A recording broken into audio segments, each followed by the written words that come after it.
Bueno, el grupo que viene a continuación, el tema me interesó porque tiene que ver con las empresas, con las organizaciones. Ellos van a ver un modelo de gerenciamiento, un modelo de manejo de proyectos de empresa que se llama la teoría U, y van a hacer una mirada crítica desde la biología del conocer respecto de esa aplicación en empresas y organizaciones. Va a estar Manuel Acuña, Francisco San Miguel y Beatriz López. Adelante, por favor.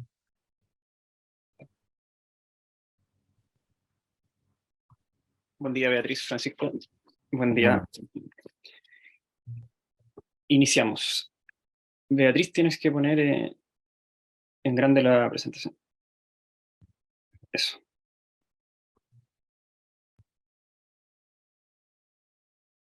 A continuación, escucharemos a tres seres humanos: Beatriz, experta en teoría U; Manuel y Francisco, estudiantes de biología del conocer y la comunicación humana. Conversarán sobre la teoría U y cómo se puede mirar desde la biología del conocer, así como también sobre el proceso de transformación del humano facilitador y su rol en organizaciones mientras conversa sobre lo que hace.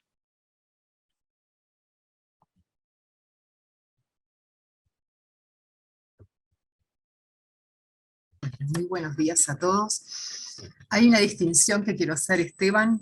Otto Scharmer hace ya unos 8 años que está pasando esto a los sistemas sociales.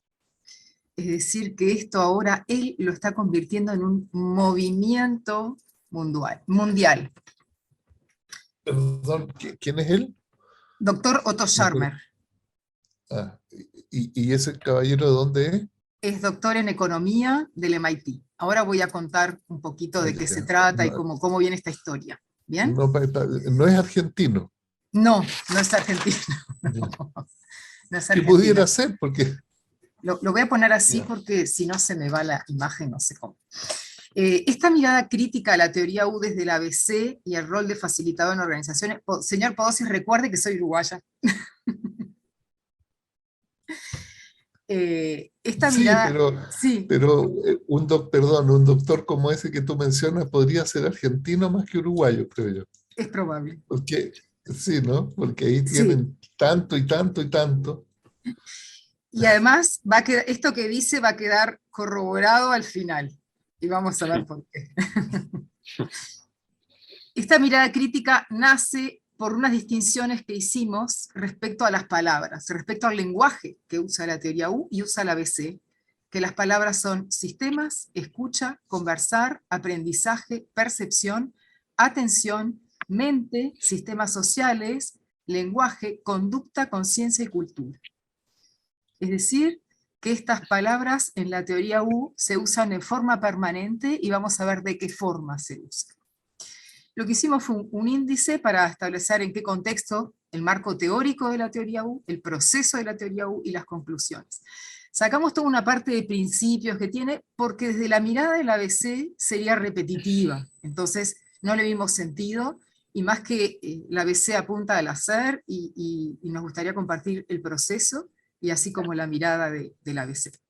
Para poner en el contexto, este ciclo de vida de la evolución, no recuerdo exactamente de dónde lo saqué, pero creo que fue del Instituto de Futuros de Silicon Valley, que estudian prospectiva y futuros, donde ellos observaron que estamos acá saliendo de la edad del conocimiento, revolución de la información, poniendo ya un pie en lo que se va a llamar la edad de la conciencia, una revolución mental y espiritual que desde mi mirada la ABC encaja a la perfección para su expansión. Pero es un deseo, una manifestación de deseo más que una realidad.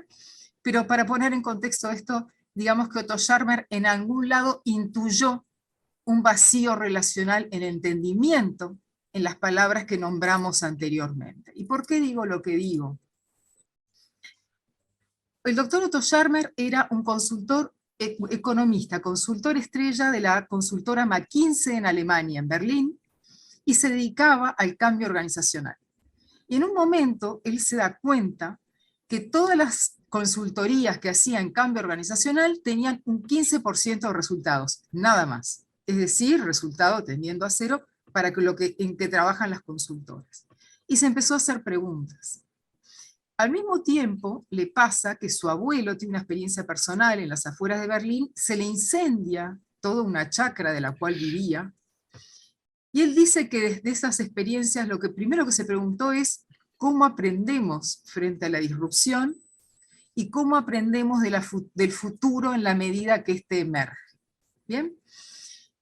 Y también se preguntó, como economista que es, y más de un punto de vista como corporativo, para entender los contextos, ¿qué sucede en el mundo hoy a nivel macro? Se hizo como una ensalada de preguntas, digamos. ¿Bien? Entonces crea esta teoría U, que son, yo lo pongo, son procesos provisorios que construyen en forma permanente, porque ahora le está agregando el Tao de la física de Chopra, o creo que es, o sea que le va agregando y sacando cosas. Pero es una hibridación de saberes, interesante porque no hay muchas hibridaciones de saberes, que se crea a través de vivir en la pregunta. Tiene un enfoque sistémico porque pone foco en la calidad de las conexiones relacionales entre las partes. Entonces él se va de Berlín, se va al MIT como doctor en economía dentro de un laboratorio de innovación, pero siempre aplicado a las corporaciones. Se encuentra con Peter Senge, se encuentra con Edgar Schein, que lo llaman el padre de la cultura organizacional corporativa, y habla, ¿no? Una de estas hibridaciones tiene que ver, como vemos acá en este árbol, con el aprendizaje organizacional, ¿no? Cómo aprendemos, cómo es que aprendemos, cómo evoluciona ese aprendizaje en las organizaciones y qué hacemos con ello. Entonces acá se basa en la quinta disciplina, el libro de la quinta disciplina, y todo el aprendizaje organizacional de Edgar Schein. Después nombra a Francisco Varela, yo estoy sentada acá porque nombra a Francisco Varela y Maturana, y bueno, después me fui a estudiar con Maturana y termino acá, así que muy agradecida a Otto Scharmer. Habla de Francisco Varela con relación a la conciencia y la estructura de la atención, que vamos a ver más adelante. Habla de las ciencias cognitivas, experiencia humana, y habla del mindfulness. En este proceso U hay una parte que se hacen ejercicios de mindfulness. Y si ustedes ven, este árbol lo creé así porque él habla de todo el tiempo de cultivar la tierra, la importancia de cultivar la tierra y dejar que aparezcan los resultados como un epifenómeno, digamos, si lo miramos desde la ABC, dejando en el tronco la importancia de que las personas tengan un proceso de descubrimiento. ¿Bien? También hace mención a la totalidad y el orden implicado de Rupert Sheldrake, que el doctor Letelier hizo un paper hace 20 años, que el cual aún no leí, derribando eso, pero hace mención a eso, y ahí hay unas metodologías que se llaman mapping 4D, aludiendo al campo morfogénico y toda la información que emerge de ese campo morfogénico, así como la gamificación.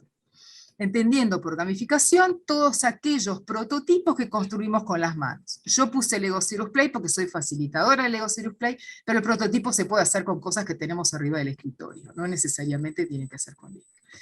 Y después acude a la estructura del design thinking como para ordenar esta información que se va descubriendo en este proceso, y también dice que es importante inspirarnos en movimientos sociales de la talla de Mahatma Gandhi, que dice ser lo que queremos ver en el mundo, o Nelson Mandela, ¿no? Que son, lo que le llama él, son liderazgos que inspiran. Y también hace... Beatriz, sí. Beatriz, vemos aquí entonces la inspiración de diferentes discursos para proponer un discurso nuevo dentro de la teoría U que justifique una intervención en una organización, ¿no es cierto? Eso es lo que hace la teoría U. Hay un mandante que es la organización que le pide a un facilitador, y acá tendríamos entonces esta hibridación de saberes que puede quedar muy en lo metafórico discursivo, pero que venga a justificar, ¿cierto?, la intervención de un facilitador en la organización. Ahí mismo empezamos a observar, cuando Beatriz nos está mostrando la teoría U, que no se trata realmente de una teoría, precisamente. Yo lo diría personalmente, y creo que en el grupo nos fuimos dando cuenta que que no es realmente, no tiene un sustento teórico muy grande, más bien trae diferentes teorías de diferentes dominios, de hecho. Mencionaba Beatriz ahora el aprendizaje organizacional, hay también algunas prácticas del teatro, perdón, se me olvidó, el teatro de la, Presencia Beatriz, ¿cómo ibas social. ahí? El teatro de la presencia social y algunas herramientas parecidas a las constelaciones familiares, que se llaman Exacto. mapping 4D. Entonces trae como diferentes teorías y más que teorías, de hecho, son más bien metodologías. Del teatro, la quinta disciplina, se inspira en Gurdjieff. Entonces, son varios dominios de conocimiento bastante distintos. Yo pienso que tiene mucho también de psicología humanista, ¿sí? Es como el contexto, incluso tiene como ideas del existencialistas, por decirlo así, abarcando mucho, pero en el fondo ya al empezar a ver, al desplegar la teoría U, nos damos cuenta que no tiene un marco operacional, digamos, Y esto tiene que ver mucho, o sea, digo, la pregunta que está ahí, o una de las preguntas, tiene que ver con cómo estos sistemas de manejo de empresa, no sé cuál es aquí el término que acuña el autor, Otto Scharmer, es tecnología social, ¿no? Entonces, pero en el fondo son metodologías para entrar en empresa y generar cambios organizacionales, posiblemente también mejoras en la cadena productiva, etcétera. Muchos de estos sistemas, en el fondo, traen, así como le decía, diferentes dominios cognitivos y hablan, y traen también dominios cognitivos científicos. O digo, hacen mención, así como hacía mención al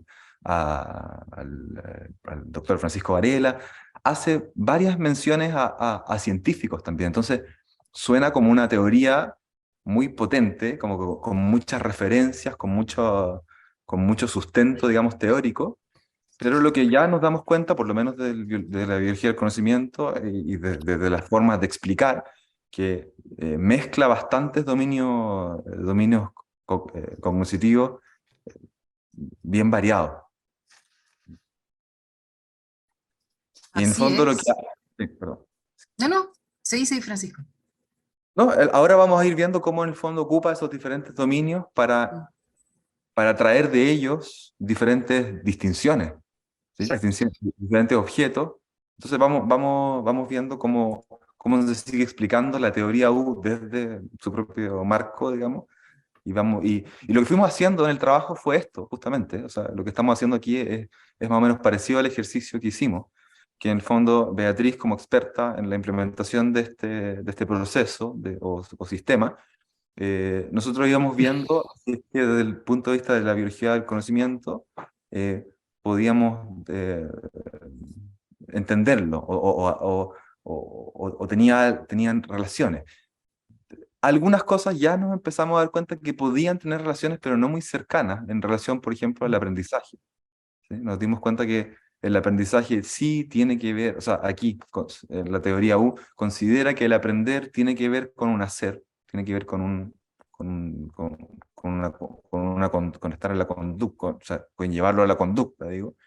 Entonces, empezamos a ver que habían ciertas cercanías, como ciertos roces, yo diría que son como roces, son como unos pequeños saludos que se hacen, pero desde ya, al comienzo, nos empezamos a dar cuenta que tenía mucho de opresar, digamos, la propuesta. Por favor, Beatriz, puede seguir. Exactamente. Él tiene otro libro que se llama Desde las egoeconomías a las ecoeconomías, y esto lo puse simplemente para que vean a nivel macro de dónde parte. Él distingue, después de sus estudios, tres divisiones. Hay una división ecológica, quiere decir que las personas se sienten ajenas a la ecología. No formo parte de la naturaleza, no me doy cuenta, por eso hay, según él, un desastre ecológico. Hay una división social, o sea, el otro es el otro, yo soy yo, y no hay conexión. Y también dice que hay una división espiritual de uno con uno mismo. y vamos a ver desde dónde sale esa división espiritual. Después hace muchas distinciones que tienen que ver más que nada a nivel de la economía para llegar a otros lugares, pero no voy a entrar allá, simplemente se los puse para una distinción a nivel macro, ¿no? De acuerdo al marco teórico, tienes tres elementos centrales. Uno le llama un marco para ver el punto ciego, que tiene que ver con la atención. Dos, un método para implementar el cambio basado en la concientización de procesos, 25 principios y prácticas. Y tres, un nuevo discurso para el cambio social evolutivo, le llama actualización de nuestros sistemas operativos mentales y organizacionales en todos los sectores de la sociedad. Si nos vamos al marco, estos dos conceptos del punto ciego y las cuatro estructuras de la atención son pilares de la teoría U, en el sentido que él dice que hay un punto ciego, pero si ustedes observan la U acá abajo, dice que si uno hace el proceso de la teoría U, llega un punto acá, si ven que hay un punto como que rompe, el punto ciego pasa ahí. Es decir, hago todo este proceso, descubro el punto ciego en un saber que no sabía que sabía, y después me voy acá a la parte derecha, digamos, a crear, inventar y generar más posibilidades, lo que se llama operar desde la totalidad. Beatriz, Sí. sí, para entenderlo bien, este punto ciego, ¿a qué se refiere?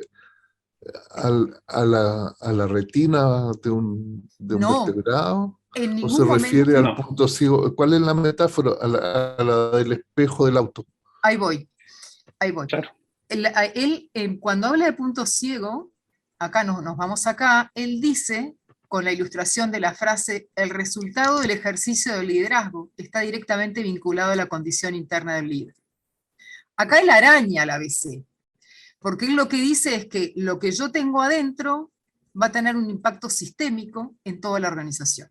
Y hace una metáfora, cuando voy manejando, el parante izquierdo, alguien puede estar cruzando y puedo no verlo, ¿no? Ya. Es la metáfora del auto, entonces. Exacto, la A metáfora ese del auto. punto ciego se refiere. Sí, porque también hay otro punto ciego al que a veces se hace alusión, que es el del sistema visual.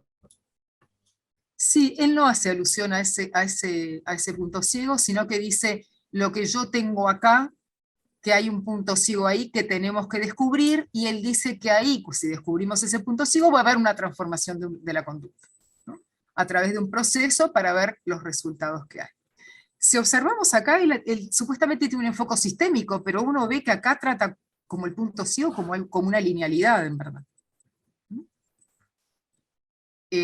No sé si Francisco Emanuel tiene algo que decir con respecto a esto del punto ciego, porque... Ahí observamos también que en el discurso, en las palabras que se utiliza para definir la teoría, también fuimos viendo, ¿no es cierto?, que tiene que ver con un hacer, con una práctica.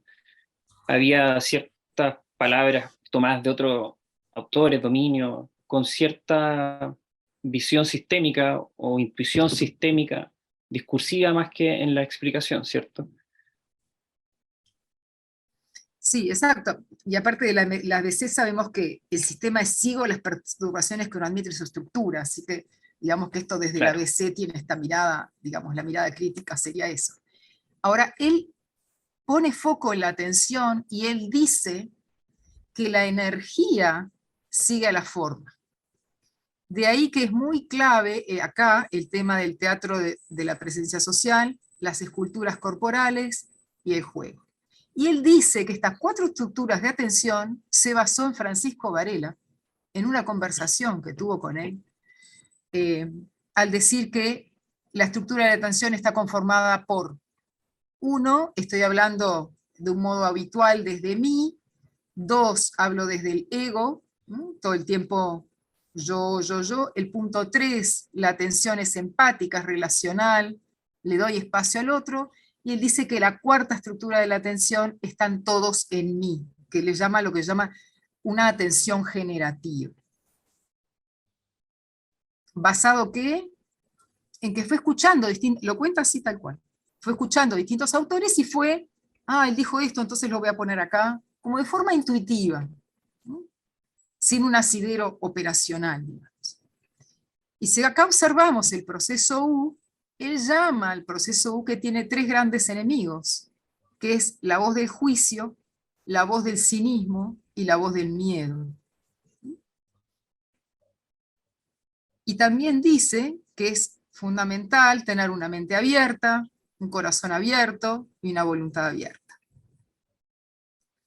Acá hemos tenido unas conversaciones interesantes desde el ABC que los dejo a Francisco y a Manuel que se expresen sobre estas voces y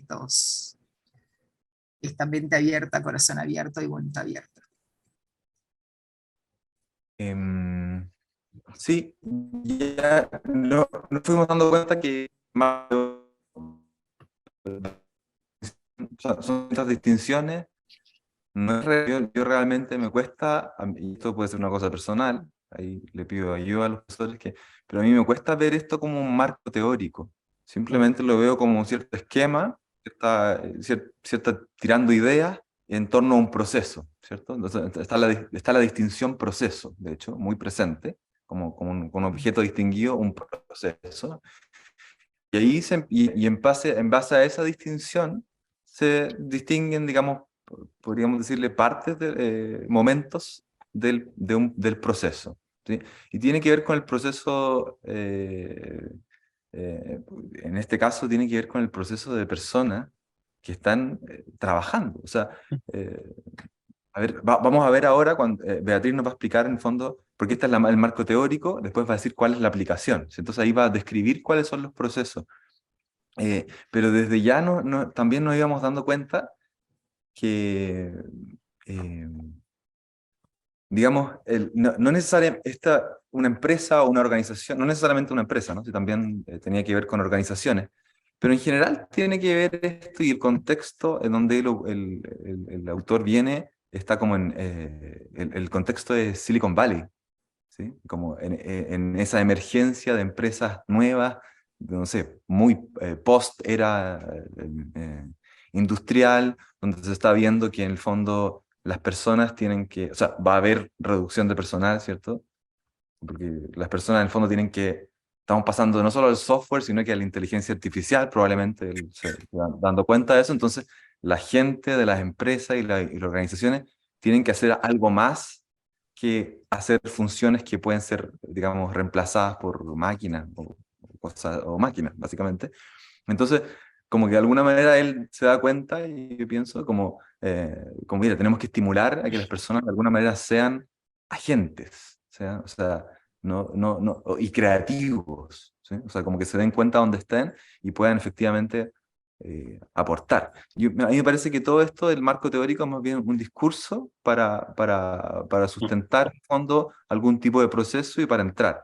Nos dimos cuenta que, y lo hemos conversado a lo largo del curso, los profesores nos han expuesto, que una máquina productiva, en este caso una empresa o una organización que produzca algún tipo de conocer, no sé, de conocimiento incluso, no necesariamente alguna ganancia, ¿cierto? Del tipo económico, pero en el fondo es una máquina que produce algo y una máquina que produce algo no es necesariamente un sistema social. Entonces tenemos el concepto ya, ¿cierto?, acuñado por el autor, el desarrollador, de artefactos sociales, no, se me va la palabra, perdón. Tecnologías sociales. Tecnología social, pero nos damos cuenta que ya la organización, una organización productiva, no necesariamente es un grupo social, ¿sí? No es un sistema social.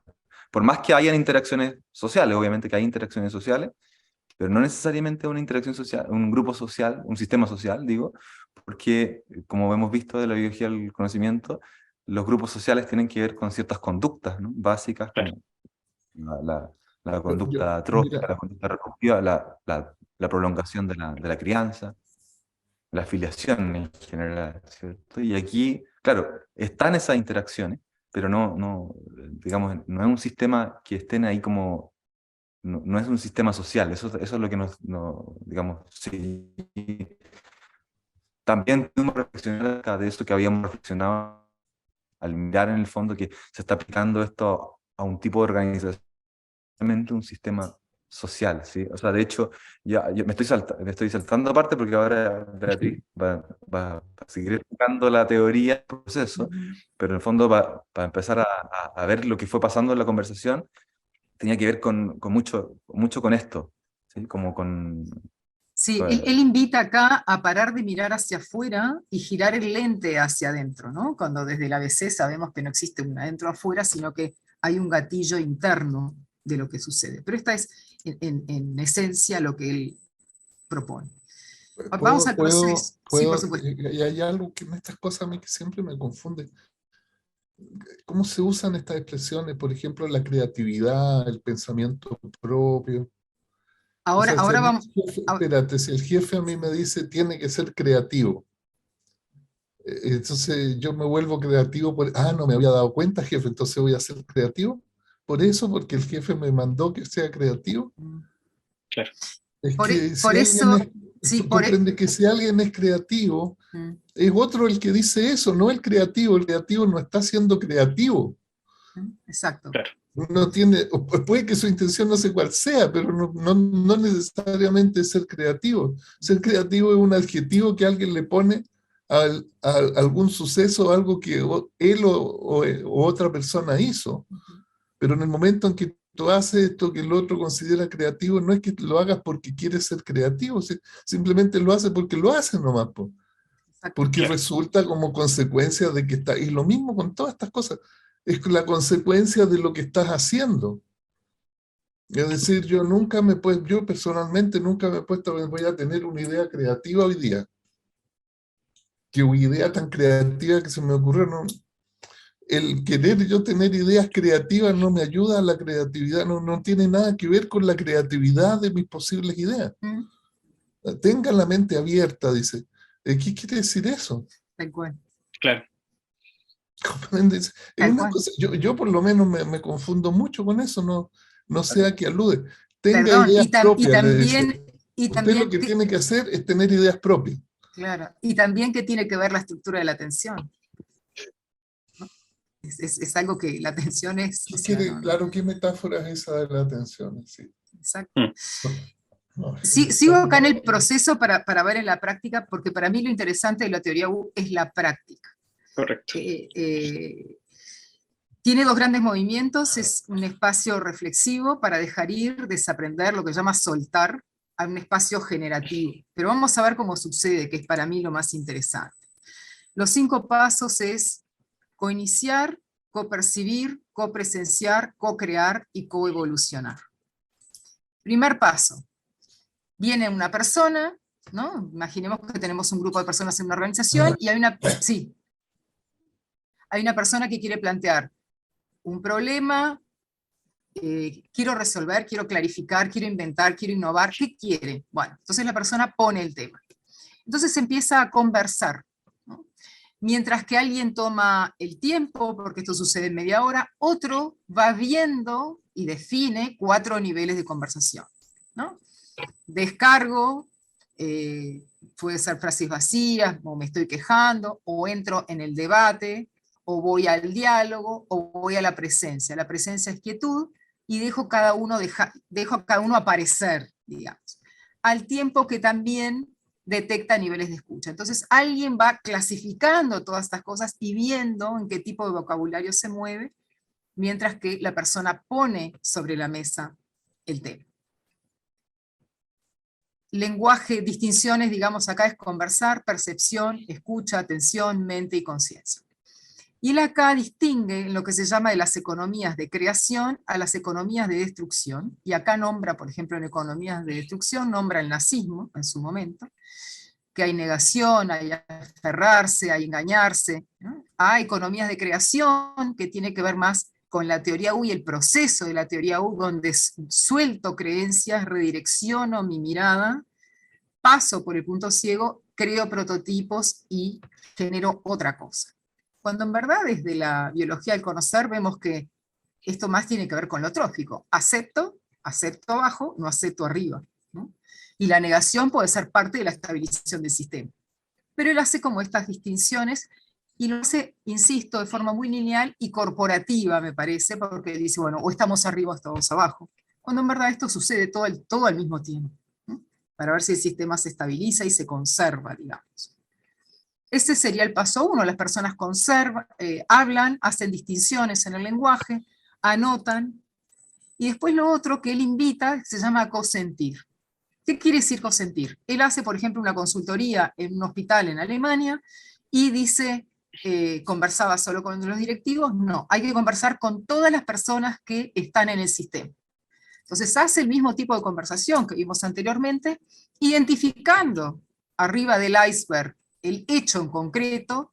Por ejemplo, los pacientes se quejaban mucho en el hospital, viendo qué sucedía en esas quejas, viendo qué había atrás la conducta, viendo que atrás de la conducta había un pensamiento, y bueno, acá yo creo que el self es lo que le gatilla a la persona.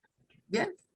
También se crean conversaciones y se estructura, digamos, toda esta, o se sistematiza todo este lenguaje, digamos.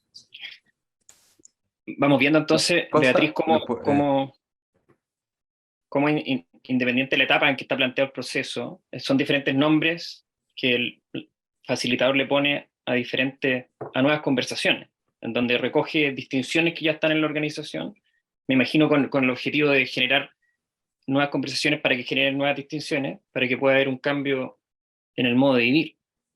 Pero lo seguimos observando, ¿no es cierto?, desde la conversación, o el Sí. distinguir, ¿no es cierto?, en lo que ocurre en la organización. Es un poco una irrupción, lo conversamos nosotros, irrumpe el facilitador con un discurso para que se generen nuevas conversaciones que puedan generar nuevas distinciones, por lo tanto un cambio en el modo de vivir. Claro, claro, y tiene muchos nombres, como bueno, las distinciones que se hacen son como muy desde mi parecer, son como bien como altisonantes, ¿no? Como un proceso, como realmente como una cosa como muy, como carácter como científico, ¿no? Como que vamos a entrar en un proceso muy definido, y entonces tiene todas las etapas del proceso. Nosotros lo que observamos es lo que decía Manuel, que en el fondo cada una de esas etapas, el 2, el cosentir, el anterior, Beatriz, ¿puede ir el anterior? El Coiniciar. anterior, coiniciar, son títulos que en el fondo él pone, que nosotros pensamos que son bordes, de alguna manera, para generar una conversación particular en que el facilitador, la persona que está de alguna manera impulsando este proceso, trae ciertas distinciones y estos esquemas los presenta en el grupo social, y presenta entonces estos esquemas que no son otra cosa que ciertas categorizaciones, ciertas distinciones, ciertos objetos que se distinguen, y entonces se va generando una conversación, y lo que fuimos viendo también, como Beatriz nos mostraba en el procedimiento, que lo que va haciendo es también como recabando, el facilitador va recabando un poco el repertorio de distinciones que están allí en las personas, en los participantes, digamos, ¿cómo se llama?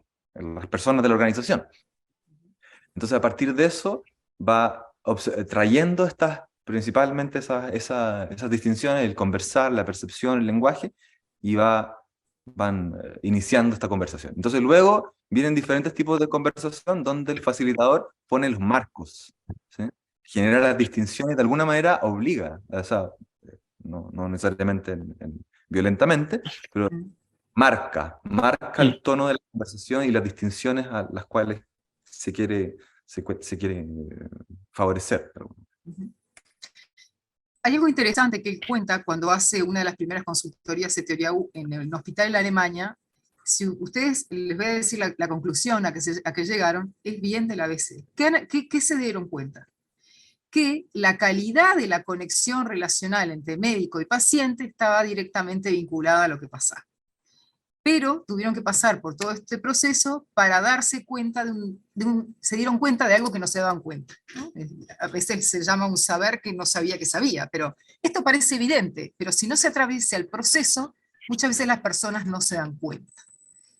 Se sigue el proceso, y acá es lo que llama, él va un paso atrás de las constelaciones organizacionales, no entra en la constelación. Es decir, la persona que trae el caso tiene, y acá hay un libro de Francisco Varela y Eleanor Ross que se llama The Body of the Mind, o algo así, que lo que hace es, bueno, la persona que trae el caso tiene que corporeizar, que es una corporización de la emoción, en lo que le sucede. Entonces, esta persona que está aquí en negro corporiza lo que le pasa, abre sus manos y va generando la escultura de lo que le sucede. Entonces le dice, bueno, tú ponete acá porque yo siento que alguien me tira de acá, tú ponete acá, y ahí lo que se hace es percepción. nada más, es silencio absoluto y se hace percepción.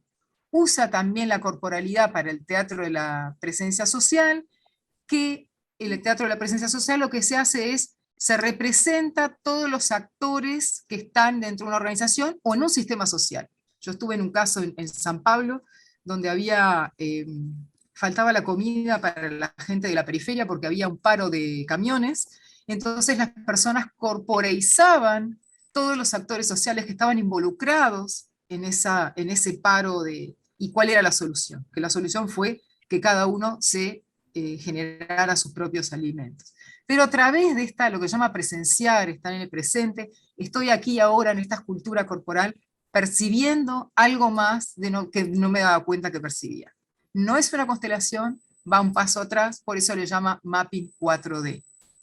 Y lo que hace es que cada... Aquí, Sí. sí, por favor. Que cada persona tiene que decir una frase de lo que sucede. Yo percibo esto, y se hace una conversación semicortada, digamos, se hacen 3 rondas y la persona conversa. Desde mi mirada es interesante la información o lo que la persona comunica de lo que le sucede, porque son fenómenos subyacentes a lo que está sucediendo, y ahí se encuentran posibles soluciones o betas que pueden ser un resultado a lo que está sucediendo. Sí, Francisco. Nosotros aquí también conversamos que, claro, este tiene una forma distinta, ¿cierto? Se entiende esto como presencial. Y hay una serie de conceptos, el percibir, y una serie como de consignas en cada una de las etapas del proceso, en la conversación. Pero esto sigue siendo, por más que hay una cuestión, bueno, y también Beatriz nos contaba que muchas veces aparecen cosas como sorprendentes y la gente que está ahí trabajando en el proceso dice, wow, que vimos algo que no habíamos visto, o incluso al facilitador le pasa algo similar. Pero nosotros lo que vimos que también esto, digamos, lo bajamos como a tierra y nos damos cuenta que sigue siendo lo mismo. Es conversar, es manejo simbólico de objetos. Cada vez quizás los grafemas, los fonemas, no sé, digo, los fonemas cuando hablamos, cambian por formas hechas con el cuerpo, pero que de alguna manera responden a lo mismo. O sea, manejo simbólico de objetos sigue siendo lenguaje, sigue siendo comunicación, y de alguna manera sigue siendo una conversación, digamos, con otro, a lo mejor los objetos han cambiado, o la manera de manejar simbólicamente los objetos, digamos, la manera, diría yo, más bien cambia, pero sigue siendo manejo simbólico de objetos. Entonces nosotros pensábamos que sigue siendo esto conversación, distinciones en el lenguaje, y abriendo diferentes recursiones de este lenguaje. Claro, fuimos viendo ahí que en el fondo de la experiencia de Beatriz que nos contaba el éxito, por así llamarlo, que tenía para las personas, ¿no es cierto?, que contratan al facilitador, la aparente innovación planteada en el cómo tener conversaciones podía ser interesante. Y también fuimos viendo, así como están estas maneras, ¿no es cierto?, de traer conversaciones o abrir estos espacios de recursión del lenguaje, pudiera haber otras. Entonces fuimos viendo cómo pudiera ser no necesaria, por así llamarla, la teoría U, ¿cierto? Sino que fuimos viendo que aquí estaba la riqueza de lo que ocurría y por lo que ocurrían resultados. Sí, Eso ya, perdón. Él nombra también que el MIT, su lema es aprender haciendo. Entonces, para mí lo interesante que tiene esta metodología, esta forma de hacer diferente, es que uno aprende y va cambiando el tipo de conversaciones que van sucediendo a lo largo del proceso. ¿Mm? Si nos Decía vamos, Manuel, de alguna sí. manera nos fue acercando a las conclusiones, nos fue acercando, digo, para ir viendo como un poco, nos vamos acercando ya lentamente a las conclusiones. En el fondo nos fuimos dando cuenta que la teoría, por más allá de todo ese sustento de diferentes dominios, como dijimos, diferentes otras teorías y metodologías, lo que está sustentado básicamente, toda la teoría, entre comillas, y el procedimiento está sustentado básicamente en la conversación. En la conversación y hacer con las manos o hacer con el cuerpo. A mí eso me parece súper interesante, como decían las compañeras anteriores, para el aprendizaje, el teatro, hablábamos de los ingleses. En ese sentido, creo que abre otras posibilidades, y eso es lo que él le llama abrir la mente, ¿no? Descubrir algo que no había visto. Y después nos vamos al paso 4, que tiene que ver con co-crear. Después de esto que sucedió del teatro de la presencia social, se sigue la gente tomando apuntes, qué descubrió, qué no descubrió, qué percibió, ¿no? Siempre en conversaciones. Y acá lo que llama él integrando las inteligencias de la cabeza, mano y corazón, porque estoy construyendo prototipos con las manos de forma permanente, de forma muy rápida, sin pensar. Yo creo que acá entra una animalidad en acción, porque cada persona construye su prototipo de forma individual, conversa sobre lo que sucede el prototipo, que es su prototipo, y sucede un fenómeno absolutamente espontáneo de todos después de contar su prototipo individual. En este caso eran 18 personas, 18 mesas, que juntaron todas las mesas y empezaron a construir a toda velocidad otro prototipo, o sea que se transformó en otra cosa. Y si ustedes ven acá todas estas lanas que están por todos lados de esta construcción, simplemente para que las tengan como referencia, vamos a lo que llama el co-shaping. Acá él le llama coevolucionar, actuar desde la totalidad, en un lenguaje, digamos, un poquito metafórico. ¿Qué significa esto? Y acá es donde nos hicimos preguntas y dejamos preguntas hechas. Nos preguntamos, ¿esto qué será? ¿Un epifenómeno, una anticipación, o uno entra en la sexta recursión? O ambos. ¿Por qué? Porque de esta construcción de prototipos de lo individual a lo colectivo, mientras que esto sucede, hay un dibujante que está dibujando lo que va sucediendo y lo que va escuchando. Las personas hablaban de un corazón, las personas hablaban de una corona, las personas hablaban de algo que se extendía como un virus. Marzo 2019, el coronavirus aún no había llegado. Coronavirus después afectó a la miocarditis del corazón. Entonces nos hicimos preguntas. ¿Qué es esto? ¿Qué es esto que nosotros, acá es donde el doctor Sharma llama liderar desde el futuro emergente? Como nosotros en marzo del 2019, y acá hay fotos que no puse por razones confidenciales, pero nosotros en marzo del 2019 sabíamos que en Uruguay cambiaba de gobierno en marzo del 2020, sabíamos que venía algo que afectaba a todos en nuestros haceres, y que afectaba al mismo tiempo al corazón, y si ustedes ven acá, esto es un político uruguayo que quedó como aplastado, del cual siquiera se nombró. Entonces vemos que este co-shaping es como un efecto subyacente de algo que sucedió en la concatenación de dinámicas que se fueron dando, y apareció, es lo que Otto Scharmer le llama emerger. Después lo que hacemos es nos distanciamos y miramos el dibujo y las personas empiezan a escribir. Los invitamos a no pensar, sino que escribir, escribir, escribir, qué van a hacer en un mes, 3 meses, 7 meses, 9 meses, 2 años, y qué sintieron y percibieron al hacer esto. Yo llevo 70 casos hechos con estos, y el margen de error de la anticipación es tendiendo a 0. Entonces, yo me pregunto, ¿qué es esto? ¿Es un epifenómeno? ¿Es la anticipación? Entramos en la sexta recursión, porque además se genera un ambiente de muchísima libertad, que la gente dice, me gustaría trabajar así toda la vida, Beatriz. Lo que demuestran incomodidad en sus haceres en otros ámbitos. ¿Y por qué te gustaría trabajar así? Porque yo creo que se permite que cada uno en su prototipo exprese lo que quiere expresar, que diga lo que quiere decir, con su corporalidad, y se entra como en un fluir, es otro estadio, es otra. Por eso yo digo, estamos en la sexta recursión. Nosotros con Francisco y con Manuel estuvimos conversando y no nos pusimos de acuerdo.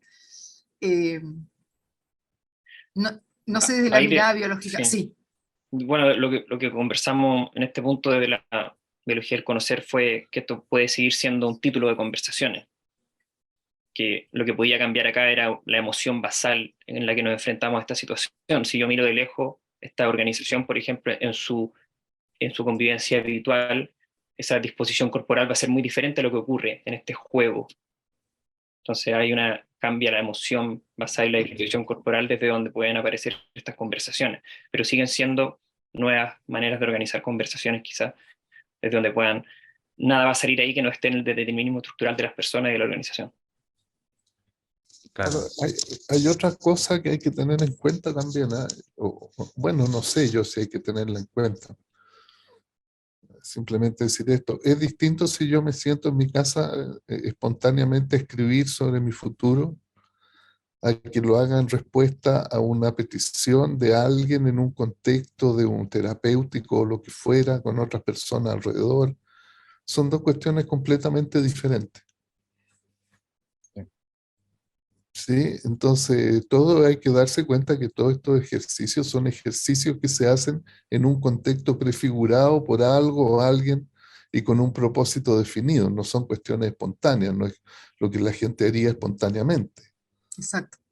Entonces, es una diferencia muy grande o significativa, pienso yo, entre aquello sobre lo que la gente reflexiona, piensa o se preocupa, y lo que el instructor le dice que tiene que pensar, preocuparse, reflexionar, porque es lo importante. Si yo le hablo, si alguien está en su casa y pensará en aquello que es importante para él espontáneamente, puede estar a muchos kilómetros de distancia de aquello lo que el instructor o facilitador le dice que es importante en un taller de este estilo.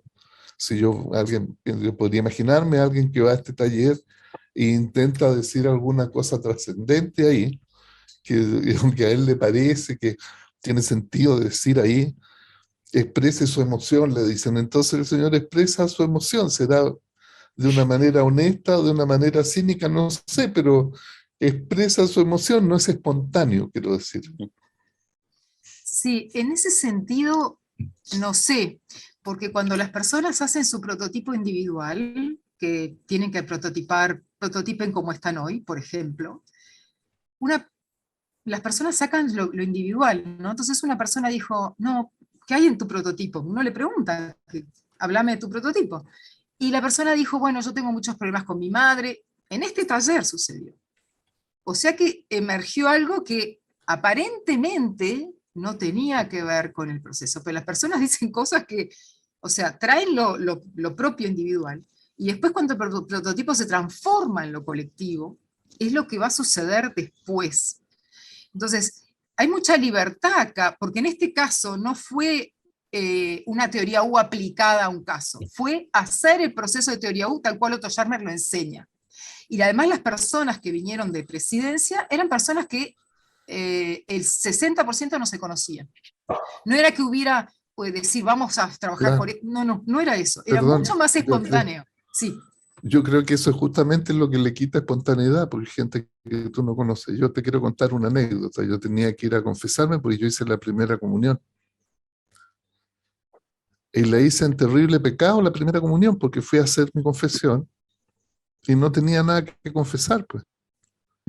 Entonces el sacerdote me insistía y me hacía preguntas para que confesara algo, y yo terminé mintiéndole unos pecados para que se quedara tranquilo el Señor.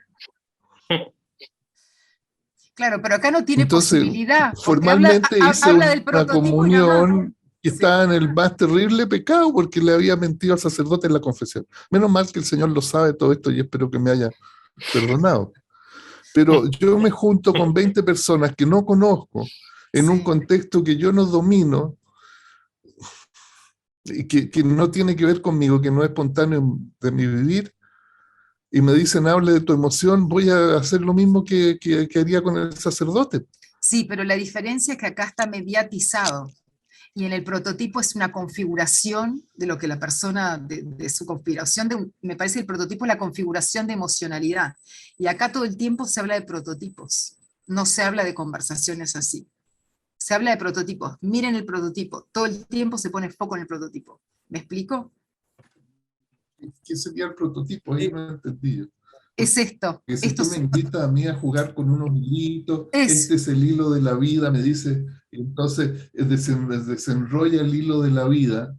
A mí el hilo de la vida, a mí personalmente no sabría qué hacer porque nunca el hilo no me parece una metáfora de la vida, y además no quiero compartir contigo nada sobre mi vida. En realidad a mí cuando alguien me pregunta sobre mi vida, alguien que no conozco, no digo nada, pues. O miento igual que le hice al cura, porque los hilitos de colores me resultan una cuestión estrambótica, y me parece además una intromisión en mi intimidad que yo no quisiera permitir. Entonces tú me pones en ese contexto y voy a hacer alguna tontera para no quedar feo con los otros, que están todos mirándome a mí y mirándose entre ellos para ver qué cosa pueden hacer que no les resulte incómoda. Comprende, yo lo viviría así. No sé cuánta de la gente que va a la cuestión del hilito lo viviría de esa manera, pero yo, Sí. me preguntan, lo viviría de ese modo. Me parecería terriblemente incómodo y haría cualquier lesera para salir del paso y hacer parecer como que el hilito me resultó significativo. Mm. Sí. O sea, no sé cuánta gente hará eso, a lo mejor todos son unas personas súper honestas, abiertas y pasaron por todo el flujo de la U, pero como yo en general voy para el otro lado, que No, me pero parte negra que ponía sí, antes, claro. Claro, A mí también eligen si hacerla o no. claro, se a puede mí no me pasó. participar. Exacto.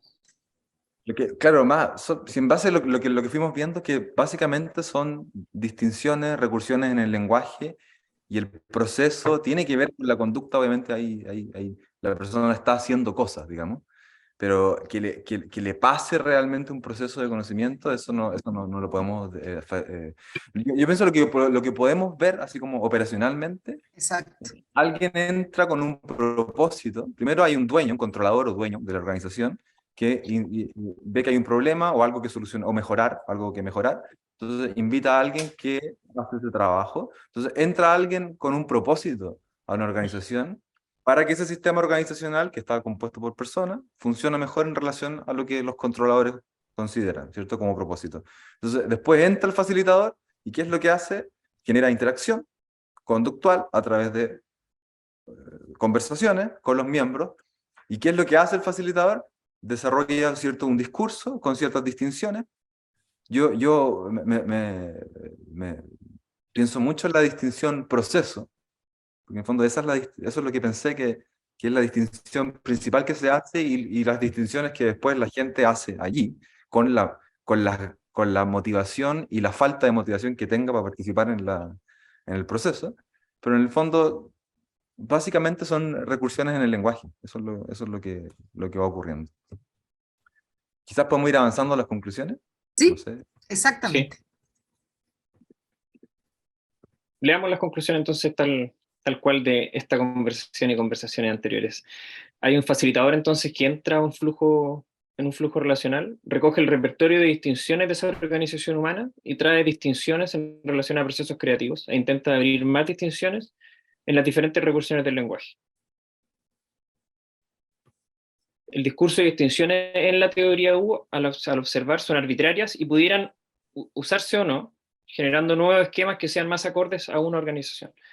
Está todo basado en el lenguaje, como lo conversamos, y la biología del conocer sustenta el proceso desde lo operacional, o podría sustentarlo como una teoría más sólida que la teoría U. Esta nos pareció la conclusión de las más notables, porque en el fondo nos dimos cuenta que la teoría U de teoría poco, y la teoría biológica del conocimiento, a partir de cómo entiende el lenguaje, y mucho, digamos, sirve como marco teórico mucho mejor que el marco desarrollado básicamente en lo discursivo por el autor de la teoría. Entonces por eso es que después al trabajo que íbamos a hacer, que la mirada crítica, nació en el fondo como en la segunda parte del título del trabajo, que era el rol del facilitador. Porque en el fondo lo que fuimos viendo en esto es cómo el facilitador, ¿qué hace el facilitador? En el fondo, de facilitador, esa teoría no es tanto, si bien se le presenta a la organización y a las personas, es más, tiene que ver más con el discurso que va a construir y va a desarrollar el facilitador cuando entra a ese lugar. Y darse cuenta de eso al facilitador le puede dar un espacio de libertad para no enmarcarse dentro de la teoría U y abrirse a más metodología, en donde hay expertise de esa persona, o en base a su experiencia sea más acorde para ese tipo de organización. Que es un poco lo que le pasaba a Beatriz. Dale. Pudiera traer Exacto. otros esquemas, ¿no? Aparte de esos esquemas como súper del Silicon Valley, pudiera Beatriz o otro facilitador traer otros esquemas que tengan que ver con el repertorio de distinciones que tengan esa organización particular, que podrían ser más funcionales, no sé. Exacto. Desde mi mirada, digamos que fruto del acoplamiento estructural en el posgrado de la biología de conocer, es una observación que tenemos, que el ABC ocupa el vacío relacional en el entendimiento, generado en el siglo XX y comienzos del XXI por la cibernética. De ahí consideramos súper importante la difusión para comprender, con H en el medio, el aprendizaje, atención, percepción, sistemas sociales, cultura, lenguaje, conversaciones, conducta, sistemas y mente. Incluir la fórmula de los seres vivos desde nuestra mirada también es clave para la sostenibilidad de tanto de lo que se habla hoy en día. Y bueno, en lo particular, personal, decidí salirme de la teoría U a hablar de la experiencia U, que la estoy reescribiendo, no tiene nada que ver en verdad, un entendimiento que se llama basado en la biología del conocer y la comunicación humana, así que esto para mí ha sido un finicio, ¿no? Un terminar algo y un empezar algo. Y bueno, muchas gracias. Profesores, no, nos queda poquito ¿Puedo tiempo. decir algo? ¿Puedo decir Sí, sí, algo? sí. Lo que quieran. Yo le quiero agradecer a Beatriz, porque hace como un año o más, en alguna parte nos encontramos en esto, y ella habló de la teoría U, que a mí me sorprendió que yo no tenía idea de nada de eso. Y yo, como me considero bien leído, para mí fue una sorpresa, y estudié algo de la teoría U, ¿ya? Y les quiero hacer notar que vean en el chat, hay unos papers bien iluminadores sobre la teoría U, ¿eh? Así que le aconsejaría primero leer ese paper. Pero todos estarán de acuerdo que la teoría U, como está en los textos y como fue presentado en la primera mitad de esta clase, es una teoría con demasiado engranaje, tiene mucha complejidad, toda una cuestión, y finalmente el asunto, ¿qué es lo que hace la cosa? Es como una manipulación en un día o pocos días, unos seminarios de gente que habla sobre sí, hace unos prototipos y para cambiar el punto de vista. Entonces hay primero una teoría con muchos engranajes, mucho más engranajes que la teoría del conocer. De hecho, inventa muchas más palabras, codiseño, coemocionar, ¿no? Y usa otras palabras como codiseño, que son dominio de la transdisciplina, la inventa, es una palabra que es inventada en la transdisciplina, ¿ya? Entonces, es una teoría complicada que además yo creo que se lee mal, ¿eh? Porque la teoría U fue creada inicialmente para otro contexto, para contexto de empresas tecnológicas avanzadas que quisieran inventar nuevas cosas. Entonces, cuando yo dije dejar ir, era el dejar ir de la certeza. O sea, cuando alguien viene, oye, voy a hacer algo que se va a llamar Twitter, que la gente va a poder hablar con 140 caracteres y va a hablar por el teléfono, si a mí me hubieran dicho, eso es una tontera, hasta el día, no habría invertido nada, porque yo consideraría que eso era que no valía la pena. Pero alguien dice, no, es que hay un negocio, yo imagino un negocio, ahí él tiene la libertad que los creadores de la teoría U, que ellos creían, ellos estaban enfocados a ese mundo inicialmente, ¿eh? El mundo de la creación tecnológica. A mí lo que me sorprende es que ahora lo lleva a los sistemas sociales. Sí, es que yo creo que se le acabó. Entonces, y ustedes mucho lo que dicen, si realmente quieren hacer negocio, porque parece que esto ya, ustedes dirían, esta es la ecuación para hacer el negocio. ODA loop, o sea,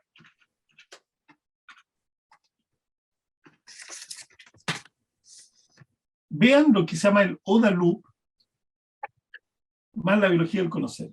Eso simplifica todo esto. ¿Sabes que realmente, con todo respeto, porque a mí me parece que los tres personas son increíblemente valiosas, y aquí la gran practicante de la teoría U, hay que felicitarla por traer un tema que yo no conocía, pero para nada, y enseñarnos de eso. Yo creo que primero tiene elementos, usted dice no es, pero tiene elementos de todas las constelaciones familiares, que desde el punto de vista de la biología del conocer, no tiene sentido. O sea, nosotros creemos en el determinismo estructural de los sistemas. Entonces, todas las cosas que se parecen a la magia no nos gustan. ¿Me explico? Entonces, las constelaciones familiares es Jodorowsky, es la psicomagia. ¿Cómo la llamaba eso? Sí. ¿Ya? No, Jodorowsky. Incluso Sharma habla de energía. Y yo pregunto, ¿la energía de qué? ¿De dónde? No, entonces esa cuestión en un sistema no nos gusta, justamente nosotros queremos ir en la otra dirección, ¿ya? Pero siempre una reflexión sobre lo que uno hace, la biología del conocer, siempre decir que es fundamental porque uno reevalúa su tono emocional, ¿ya? ¿Me explico? Entonces, si yo hago una reflexión sobre dónde estoy, ¿ya? Es siempre valioso eso, porque impone nuevos dominios de acción y por lo tanto de ideas que se puedo tener, ¿ya? Yo creo que sí. Yo creo primero que esto es interesante saber que existe la teoría U. Si quieren para el negocio, para que algo sea efectivo, hay que simplificar todo eso, todos esos pasos, hay que simplificarlo. Y si quieren, realmente yo creo que el ODA Loop, más la biología del conocer, y algún día podemos hacer una clase excepcional del ODA Loop, porque eso lo estudié mucho en una época. Eso es lo que hay que hacer. Esto me parece... así es, tal cual lo que dice, tal lo que dice. Es muy ensalada. Es una ensalada con demasiados elementos. Mm. Y tiene mucho de la... yo creo que no es gratis que esto fue hecho por un alemán. Los alemanes tienen este pensamiento complicado y todo. Un argentino lo habría hecho más simple. ¿Cachai? Un argentino lo habría hecho más simple, porque tiene demasiados elementos. Demasiados elementos y que viene además de una tradición industrial. Si su primera pregunta no era sobre el bienestar de las organizaciones, sino cómo que una organización industrial pudiera tener nuevas ideas para entender nuevas cosas, ¿cachai? Entonces, cuando él dice, inicialmente, lean esos artículos, había que entender nuevas cosas para producir nuevos elementos. Ustedes han de saber que todos ustedes usan eso, los discos duros, los discos USB, ¿no es cierto? Sí. Ustedes han de saber que el japonés que inventó esa tecnología, el jefe le dijo que era lo peor, que era el tonto más grande, que cómo se atrevía a inventar eso, que él no lo que era que ya él sospechaba de que él era un tonto, pero que ahora tenía la definición de la seguridad que era un tonto. Miren lo que le dijo, ¿ya? ¿Ustedes saben por qué? Porque esos discos duros fallan después de 10.000 veces que uno lo usa. ¿Ya? Entonces dijo, ¿cómo alguien va a usar un disco que saben que va a fallar? Y el japonés dijo, pero si la gente los va a perder antes de 10.000 veces, que es lo que pasa, ¿no es cierto? El disco, ¿ustedes cuántos discos de estos han perdido? Millones, pues, bueno. ¿Entienden? ¿Ya? Pero entonces ahí tienen una organización, y el jefe, después, ¿saben lo que hizo el jefe? Regaló la patente a Intel. Y mandó a llamar al que había inventado, y dije, ¿sabéis lo que pienso de tu invención? Tanto pienso que es mala que le regalé la patente a Intel, para que te des cuenta que eso no tiene ni un valor. Wow.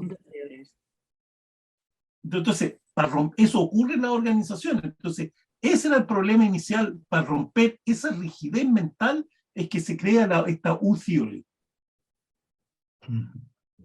Profesor, a mí me costó verlo, si bien tiene como, por eso tiene como casi que cosas existencialistas, a mí me costó ver como el fundamento teórico, por más que, claro, tiene como un carácter como sistémico, pero yo siento que tiene como el aroma, pero realmente me costó ver como un fundamento teórico grande, por eso me parecía muy como yo tenía como una mente medio como, lo considero como medio sospechoso, de hecho, hacíamos en broma, yo tiraba en broma como la teoría U por utilitario, esta teoría U porque es utilitaria.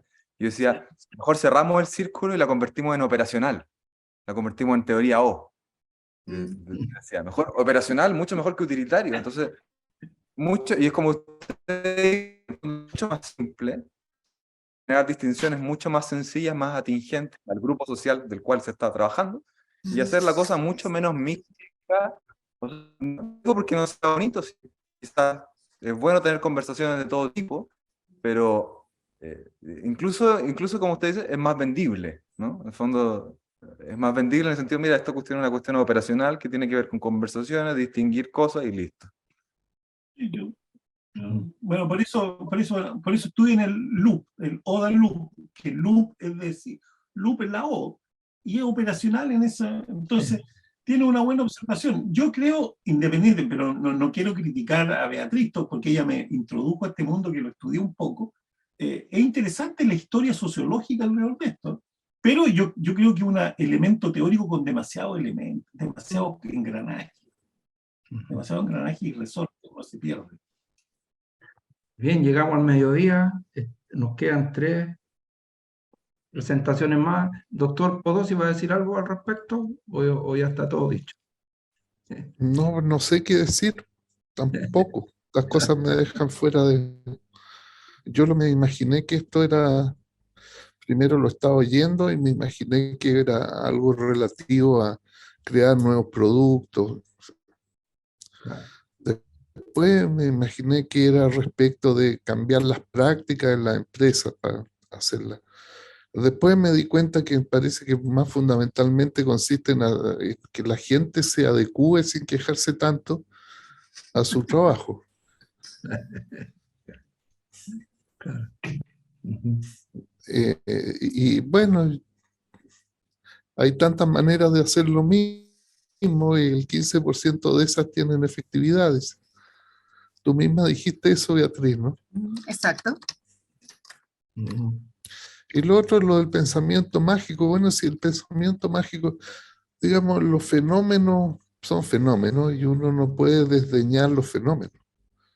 La pregunta es respecto de si las explicaciones son o no son válidas y de qué manera son válidas las explicaciones.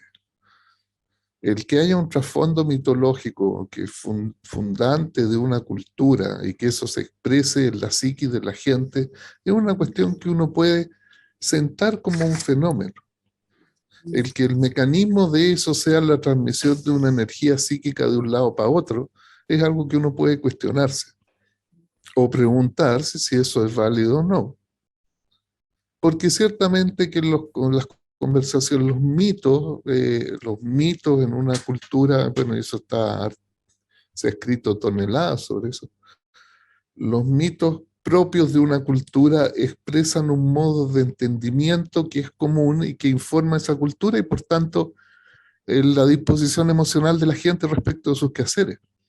Si eso ocurre porque hay unas energías que flotan, que van de un lado para otro, es una cuestión de otra harina de otro costal, ¿cierto? Entonces, todas estas metáforas, y de hecho las mismas metáforas que se usan, suponen